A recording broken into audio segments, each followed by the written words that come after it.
Hey guys, welcome back to my channel. Today's topic comes from Ryan Barth. Did Rose ruin Finn's self-sacrifice near the end of the Battle of Crate in The Last Jedi? No. Yes. No. Yes, but in like a literal sense. Because yes, he was trying to take one for the team and Rose stopped him. But really, I think the better question for this situation would be, was Finn's sacrifice necessary? And I would say no, given that had he succeeded, more likely than not, the next logical issue people would then come up with is that Finn's sacrifice was ultimately pointless because Luke Skywalker literally shows up like 3 minutes later to then distract the First Order long enough for the Resistance to get away. Even after they blow open door, that was the last defense of the Resistance. Let me put it to you like this. Finn's entire goal is to sacrifice himself to destroy the laser battering ram to protect the last line of defense for the Resistance, which is the big blast door for the Resistance's base. For that to be destroyed, that is the worst case scenario to happen. However, from what we see, even though the worst case scenario happens, the Resistance still gets to escape and lives to fight another day. So what exactly would Finn be dying for? And you can't exactly say, oh, if he died, then Luke wouldn't have had to die. Neither Finn nor Rose has any idea Luke Skywalker is going to show up. Finn is not sacrificing himself for the sake of Luke Skywalker because he doesn't know he's going to be there. That doesn't make sense. He is specifically trying to sacrifice himself to save the Resistance. However, if the Resistance, even in the worst case scenario, is in no danger of being wiped out, what is he dying for? It would be a pointless death. In fact, for as many people that say Cantabite is a pointless scene, that would actually make Cantabite a pointless scene if Finn had died. The entire purpose of Finn's journey to Cantabite is to reshape his character, to advance his character. And again, I know there are people out there that like to pretend that these characters don't advance, don't evolve in the story at all. But when you actually pay attention to the movie, it's there that Finn finds this new understanding and this new way of thinking, where before he was only concerned about protecting himself and saving his most immediate friends, the people he cares about.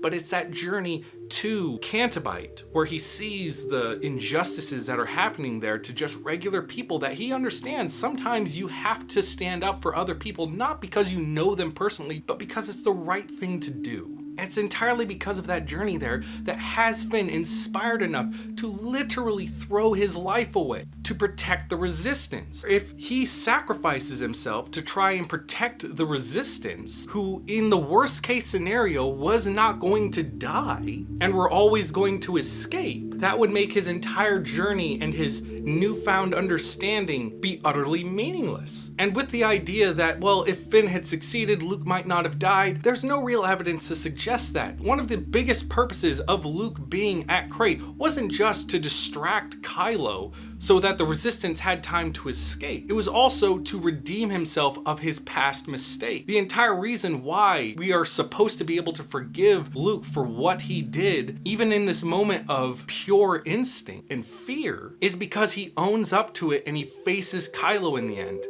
And because of his connection to the Force, the power of Force projection, it's the damage he sustains throughout that entire conflict that is what causes him to die. So if Luke went there in part to confront Kylo and own up to his mistakes and apologize for it, and that conflict was going to lead to Kylo inflicting, I guess what you would call damage to his Force projection that would do damage to his real life body enough that it would cause him to die, there's no real evidence to suggest that Luke was never going to die, or that he wasn't specifically there to accept his fate when he confronts Kylo. And I could just stop the video right there, but we could go into all the other aspects of the situation. But I think for us to really understand the situation, I think it's important to explain the exact details of the events that are going on in order for us to get a complete understanding of why things had to happen the way they did. So ultimately, what's going on in this scene is the Resistance has been brought to the planet of Crate after they've evacuated from their main flagship to try and hide there. However, after the Holdo maneuver, there is still ships of the First Order that had survived this devastating attack with plenty of soldiers and plenty of machines of war at their disposal to launch an effective counterattack. The First Order is still the superior military in this situation, and the rebels are able to hide in this abandoned military base from the days of the Old Rebellion. Their primary defense is this giant blaster door that is supposed to keep the First Order out. However, when the First Order lands, they start bringing up this giant laser battering ram that is capable of basically one-shotting this door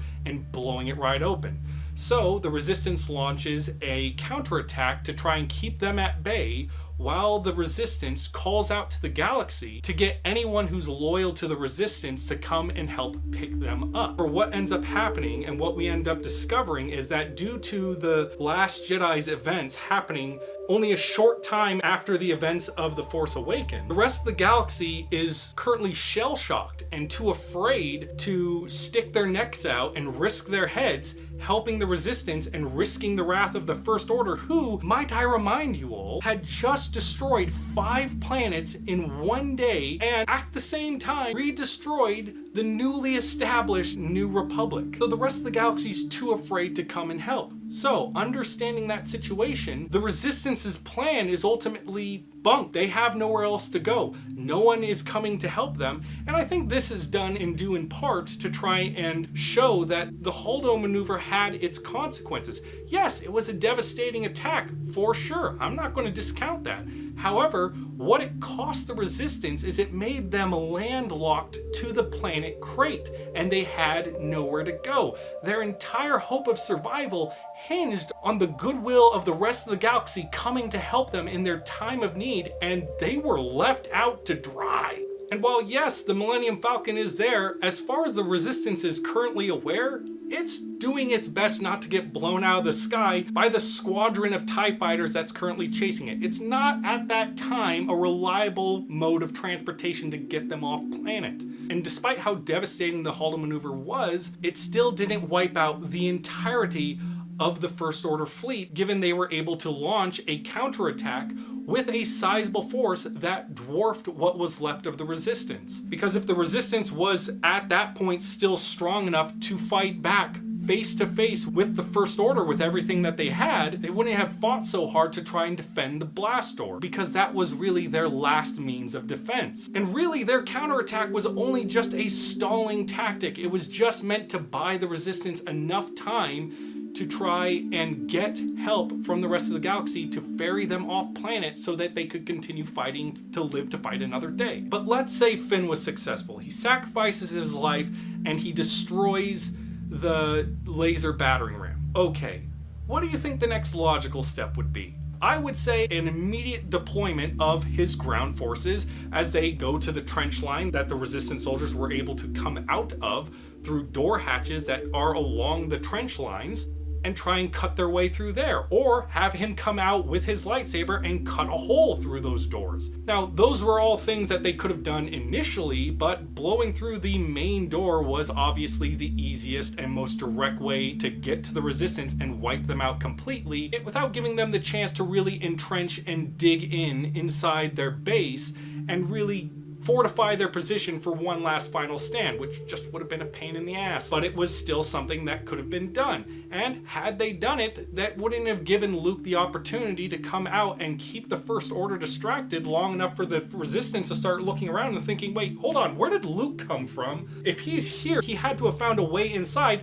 Let's start looking for another way out of here while he's distracting them. And before we suggest that Luke would just tell them where they need to go, there's no real evidence to suggest that Luke knows the layout of the base, given that he's force projecting himself there. And we also don't really know if the force projection, even being used by a master, lets them see the entirety of the layout of everything around them. Because the most common thing that we've seen throughout the entirety of this power being used is that force users can see the people that they're trying to connect with, but they can't really see the world around them.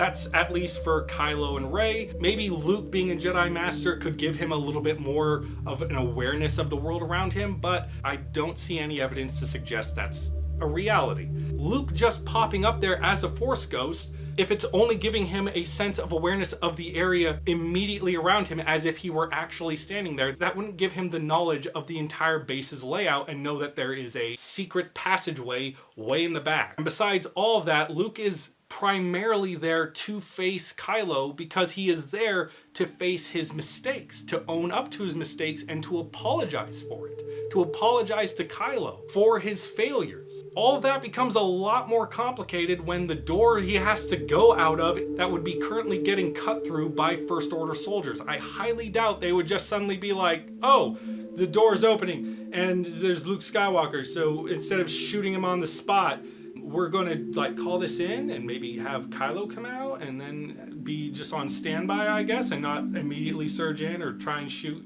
Luke Skywalker, and then subsequently discover that none of their weapons did any real damage to him because he's not actually there, which means, oh, so the powerful Jedi Master isn't there to actually defend these people. Okay, let's kill everyone inside, all right. And really, probably the most significant thing is I would find it grossly unsatisfying to have this character go through this arc of going from a coward looking to only save himself to a coward that's willing to stand up only for his friends, to someone who learns the significance of standing up for others in their time of need just to kill them off in that same movie, rather than see its conclusion in The Rise of Skywalker, where he is the man that's literally leading the charge against the First Order that had him terrified in the previous movies. And that's just my opinion, regardless of if you think Finn was wasted as a character or not. I don't care.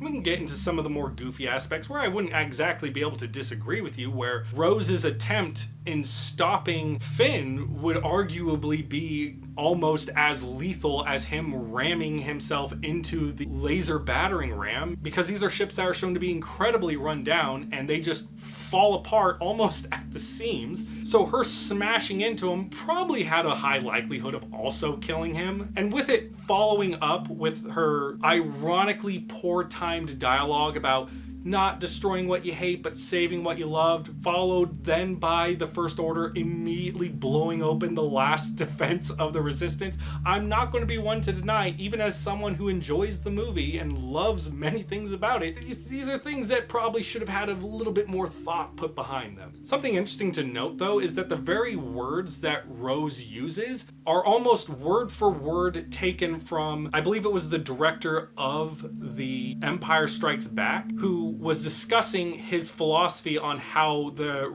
rebellion of that time did things. And I just enjoy seeing that kind of thing reflected in The Last Jedi, because it really feels like Rian was looking to other things that have happened in previous Star Wars movies and really like learning from the wisdom of others, and not only trying to apply that to his films, but literally apply those very words into his story, which I think is a nice little touch. I despite how poorly placed it is put in the movie, it is still a nice thing to see. It's a good sentiment, and the heart's in the right place, but goddamn, Rose.